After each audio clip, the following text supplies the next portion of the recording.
Assalamualaikum warahmatullahi wabarakatuh. Gimana kabarnya? Semua semoga baik-baik saja ya. Jadi kemarin ada pengacara tuh yang mengaku-ngaku dirinya anak 9 naga begitu kan. Saya sudah tahu saya kaya ya. Saya anak 9 naga. Jadi ini hanyalah salah satu dari saya punya kurang lebih 30 lebih properti, teman-teman ya. Papa saya punya bank dulu kan, salah kepala 9 naga. Apa? Atang Latif. Kepala 9 naga, Pak. Oh, bapaknya? Iya, Bapak tahu Kasino Copacabana dulu? Iya. Bang Bira, Bang Tamara, Iya, Bang itu Bira papa tahu. saya punya semua. Oh, Anda berarti anak orang kaya raya berarti. Anak kepala 9 naga, Pak. Nah itu ya. Tapi sekarang di zaman Prabowo, Presiden Prabowo, ada hal yang menarik begitu ya. Yang dimana sekarang ini mulai ketar-ketir nih ya, 9 naga begitu ya. Yang dimana sekarang kalau kita lihat ini ada sesuatu kepanikan tersendiri di grup itu begitu. Jadi menarik untuk disaksikan semeton ya. Gimana videonya? Ini dia. Selamat menonton, jangan lupa like, subscribe, komen, dan skip. 9 naga kuasai Indonesia itu hanya mitos. Faktanya, pemegang saham tertinggi di republik ini adalah para elit beserta ningrat politik. Nah, Bahwa 9 naga tak tersentuh oleh hukum, betul. Tapi bukan berarti mereka sepowerful itu. Ya. Langkah Aguan melakukan wawancara dengan Tempo adalah wujud kepanikan. Kenapa Aguan harus membuka borok IKN beserta Jokowi secara tiba-tiba? Nah, Faktor pertama adalah adanya indikasi Presiden Prabowo akan memilih lebih mesra dengan Haji Hisam Nah. alih-alih Taipan Jakarta. Hal ini dapat dilihat dari beberapa tangan kanan Haji Hisam di dalam Ya. kabinet merah putih. Kemudian faktor kedua adalah proyek Nah. PSN di PIK 2 yang terancam batal. Nah. Sehingga memaksa Aguan harus klarifikasi ke publik. Apakah usaha Aguan untuk mencari skoci ke pemerintahan baru berhasil? ya. Menarik untuk kita simak apa langkah Prabowo Tuh selanjutnya. ya. Begitu dia mulai terpojok, dia mulailah sekarang mencari jalan keluar. Ini kalau sampai digugat dan sampai memang benar-benar ini berapa banyak lahan yang sudah dibebaskan secara itu tidak sah. Ya. Mana harus diganti lagi sama dia. Dan yang sudah diuruk bagaimana gitu. Semuanya itu harus direhabilitasi lagi sampai ke awal. Ini luar biasa dan kalau ini terjadi, saya yakin Aguan akan bangkrut. Oh.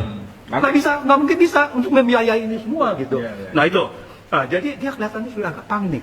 Ya. Makanya ada wawancara dengan Tempo. Oh. Tujuannya untuk wawancara dengan Tempo adalah bahwa Ya. dia mencari alasan bahwa Ya, ya. ini adalah bukan saya loh. Ini adalah saya diperintah yang dari IKN itu, ya, diperintah dari IKN atau segala harus menyelamati muka presiden dan sebagainya gitu. Nah, jadi seolah-olah memang tuduhan publik bahwa di sini ada barter, ini terbukti dari omongan Aguan sendiri kan gitu kan. Ya, ini konfirmasi gitu kan. Nah, bukan hanya Aguan saja yang panik. Jokowi panik. Kenapa panik Jokowi? Tanggal 7 dia menemui Prabowo.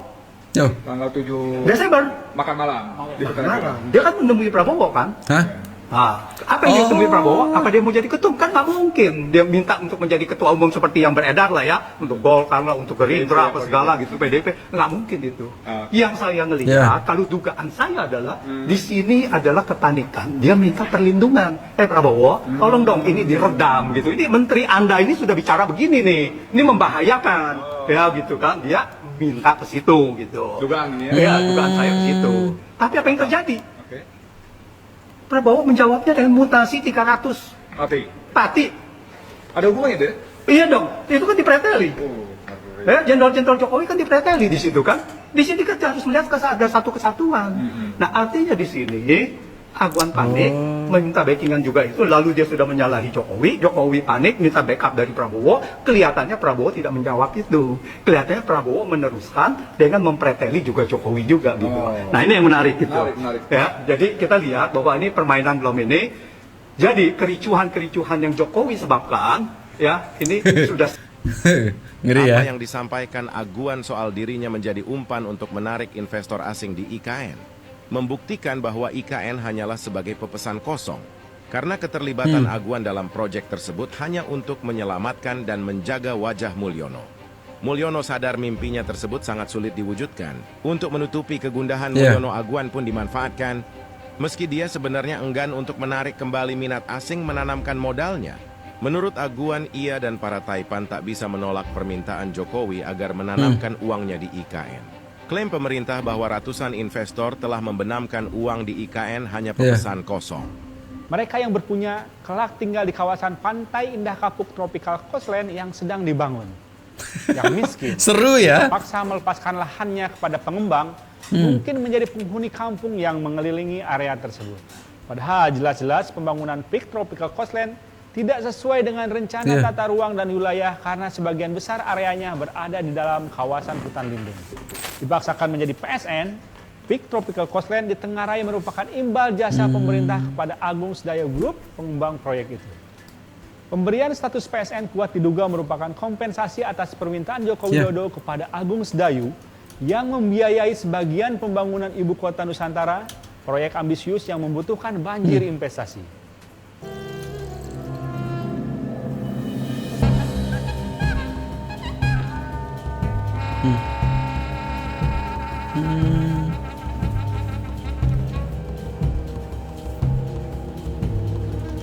Ya.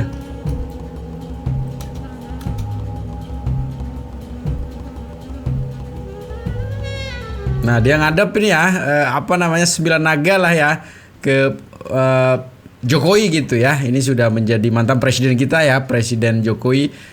Ada apa ini ya? Kok 9 naga ini sekarang menghadap ke Bapak Jokowi begitu? Ini ada apa ini? Mungkin apakah ini bentuk kepanikan atau bagaimana begitu?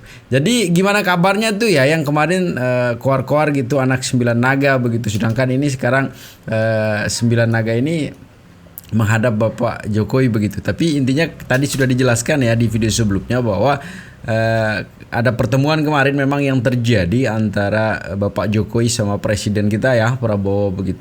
Tapi yang terjadi sebetulnya dari hasil itu saya menyambung apa yang disampaikan tadi bahwa itu ada mutasi besar-besaran yang terjadi sekarang ya. Ada sekitar ratusan orang dimutasi begitu ya. Yang kemarin dalam satu sistem pemerintahan di Bapak Jokowi gitu. Ini semakin menarik sebetulnya. Ternyata ini lebih menarik dari Agus gitu kan. Ini lebih menarik dari Agus loh. Jadi video tadi sebetulnya ya, kita akan coba dengarkan ya pernyataan para netizen sebetulnya ya. Tahukah kamu, Raja Properti ini berniat untuk membangun masjid. Namun ternyata itu strategi lain. Aguan, Bos Agung Sedayu Group akan membangun satu masjid di kawasan seluas 1,5 hektar di Pantai Indah Kapuk. Selain masjid, Aguan juga akan membangun ruko, danau, hingga tanam makanan halal. Aguan akan membangun 10.000 unit rumah di Peak yang berdampak pada peningkatan kesejahteraan rakyat. Namun, Aguan telah mendapat fasilitas PSN proyek strategis nasional di era Jokowi yang dijadikan dalih perampasan tanah rakyat. Di era Prabowo, Aguan membangun opini seolah proyek perampasan tanah di Peak 2 ramah terhadap umat Islam dengan rencana dibangunnya satu masjid di kawasan Peak. Bayangkan, akibat proyek Peak 2 ini, berapa masjid yang akan hilang dan berganti menjadi kawasan elit dan pusat hiburan. Di kasus Peak 2, Aguan juga kembali merampas tanah yang berdalih PSN. Lalu, siapa yang akan percaya politik pencitraan Aguan yang akan membangun satu masjid namun menggusur puluhan ribu hektar tanah yang berdampak pada penggusuran ratusan masjid dan musola?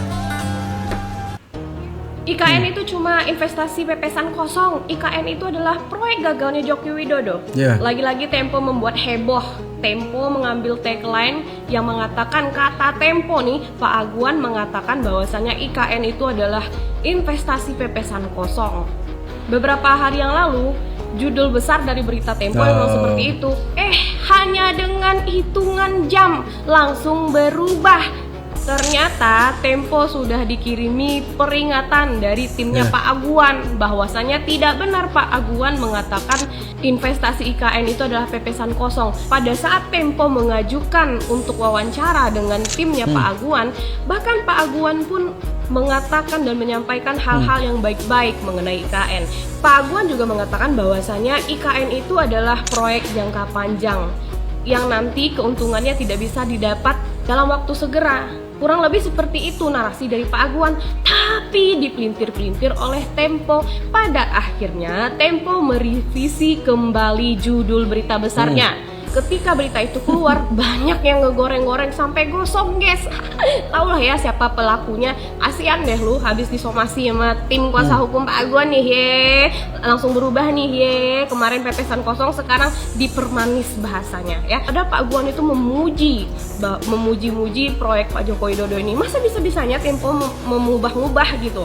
Nah, malu sendiri kan, akhirnya bilang pepesan kosong. Dan Pak Aguan dengan tegas mengatakan bahwasannya Pak Aguan tidak pernah dipaksa atau diperintah oleh Pak Joko Widodo, bahkan tidak pernah mengatakan perihal pepesan kosong.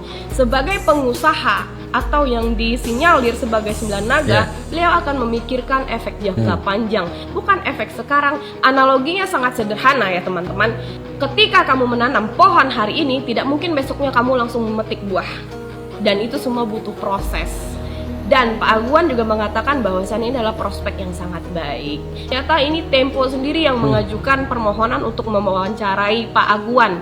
Nah, tujuan Tempo apa nih? Dengan sengaja ingin mewawancarai, tapi sehabis itu Tempo juga mempelintir-pelintir kata-kata Pak Aguan. IKN bukanlah proyek pepesan kosong, dan ini adalah benefit jangka panjang. Begitu kalau kita pandang dalam kacamata konglomerat atau pengusaha ya. Makanya sebelum sharing kamu harus saring. Sebelum sharing jebakan kamu Batman, harus kata saring. Tempo ya. Jangan Maksud seperti baik warga Aguan sebelah dipinter jadi baru blunder, juga ya. dirilis udah heboh duluan. Akhirnya revisi judul. Kasian deh lo. Hai netizen, salam sehat, salam bahagia, salam waras ya. Kita melihat viral tentang Pak Aguan dari bos hidupnya Agung Sedayu yang kita lihat dieksploitasi oleh Tempo. Setelah publikasi wawancara eksklusif terkait keterlibatan Agung Sedayu Group dalam pembangunan Ibu Kota Negara atau IKN Nusantara. Dan netizen, kesalahan yang paling besar dari Pak Aguan itu hanya satu. Apa itu? Dia mau diwawancarai oleh Tempo. Itu saja kesalahan. Kenapa mau diwawancarai oleh Tempo? Kita tahu bahwa reputasi Tempo selalu menyerang pemerintah. Terutama Bapak Jokowi. Kita juga tahu di Tempo itu adalah gerombolan para pembenci Bapak Jokowi. Menurut saya tidak ada yang salah dari maksud baiknya Pak Aguan yang mengungkapkan bahwa ya saya harus menjaga nama baik mukanya presiden. Ya, siapa sih yang nggak tahu Pak Aguan orang baik? Dialah yang membangun Yayasan Suci di PIK 1, PIK 2. Dan kemudian kita juga dengar bahwa mungkin Pak Aguan concern tentang masalah PSN, Proyek Strategis Nasional, yang tadinya sudah ditetapkan mau akan dipertimbangkan untuk dicabut. Tetapi sebenarnya yang saya tidak habis pikir, kenapa mau diwawancarai oleh Tempo yang memiliki reputasi tidak baik. Menurut saya Pak Aguan kena jebakan Batman-nya majalah Tempo. Tidak ada yang salah. Maksud baik dari Pak Aguan itu belum tentu menghasilkan hal yang baik kalau diolah oleh orang yang tidak baik. Dan kebetulan kita bicara tentang topik Tempo. Ya, Tempo Group, Tempo waras, Tempo nggak waras. Saya mengalaminya. Bagaimana ketika pemberitaan itu masuk di media, nama baik kita bisa rusak. Butuh bertahun-tahun untuk memperbaikinya.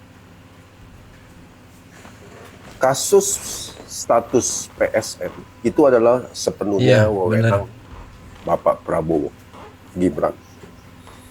Dan ada kementerian khusus yang menanganinya. Bukankah lebih baik merapat saja ke sana? Pak Aguan membahas tentang CSR, ya, Corporate Social Responsibility, dan bertanggung jawab terhadap lingkungan. Yang katanya kumuh, ya sudah. Lebih baik buang uang di sana sebagai CSR-nya. Daripada warawiri cari tempat untuk mengklarifikasi bahwa Pak Aguan itu Nah segitu sebetulnya adalah orang baik. Nama baik mencari jalannya sendiri ketika kita bekerja dan membangun karakter kita dengan baik. Pak Aguan itu beda Kira dengan jebakan Batman orang-orang di kita Tempo ya. Maksud baik Aguan Pak di Aguan printer itu jadi adalah blunder. aset nasional yang bisa menghasilkan pajak, membangun PIK 1, PIK 2 dengan luar biasanya. Ya saya dulunya warga Pluit, dan saya punya keluarga di PIK, bahkan saya berminat untuk membeli rumah di sana. Luar biasa apa yang Pak Aguan bangun. Dan Tempo tidak akan pernah sekecil apapun memikirkan Pak Aguan. Dia adalah majalah yang mencari sensasi, kontroversi. Itulah jualannya Tempo. Apakah itu benar atau tidak, atau hoak, atau fitnah, Tempo tidak peduli. Sementara Pak Aguan ini adalah pengusaha yang harus menjaga reputasi dan berhubungan baik dengan pemerintah.